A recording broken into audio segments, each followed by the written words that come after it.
দেশের নিরাপত্তা, আঞ্চলিক প্রভাব এবং অর্থনৈতিক স্থিতিশীলতা অনেকাংশেই নির্ভর করে শক্তিশালী প্রতিরক্ষা ব্যবস্থার উপর।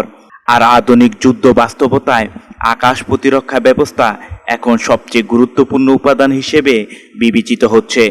এমন প্রেক্ষাপটে বাংলাদেশের আকাশ প্রতিরক্ষা ব্যবস্থার দুর্বলতা নিয়ে আক্ষেপ প্রকাশ করেছেন সেনাপ্রধান ওয়াকারুজ্জামান। তিনি বলেছেন, চট্টগ্রাম এবং কক্সবাজার এলাকায় পর্যাপ্ত এবং শক্তিশালী আকাশ প্রতিরক্ষা ব্যবস্থা থাকলে রোহিঙ্গা সংকটের পরিস্থিতি ভিন্ন হতে পারত। শক্তিশালী প্রতিরক্ষা ব্যবস্থা শুধু যুদ্ধের জন্য নয়, বরং যুদ্ধ এড়ানোর ক্ষেত্রে গুরুত্বপূর্ণ ভূমিকা রাখে।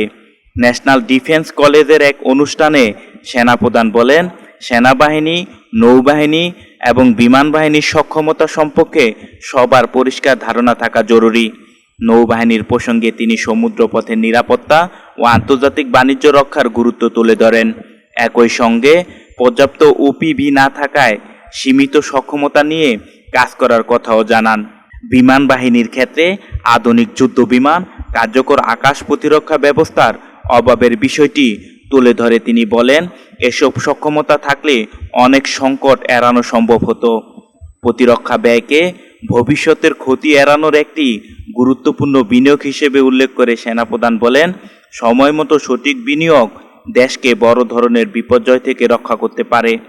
এছাড়া জ্বালানি নিরাপত্তার দুর্বলতা এবং পর্যাপ্ত রিফাইনারির অভাব নিয়েও উদ্বেগ প্রকাশ করেন তিনি। বিশেষজ্ঞদের মতে, বর্তমান বৈশ্বিক প্রেক্ষাপটে শক্তিশালী প্রতিরক্ষা কাঠামো গড়ে তোলাই হতে পারে টেকসই নিরাপত্তা নিশ্চিত করার একমাত্র পথ।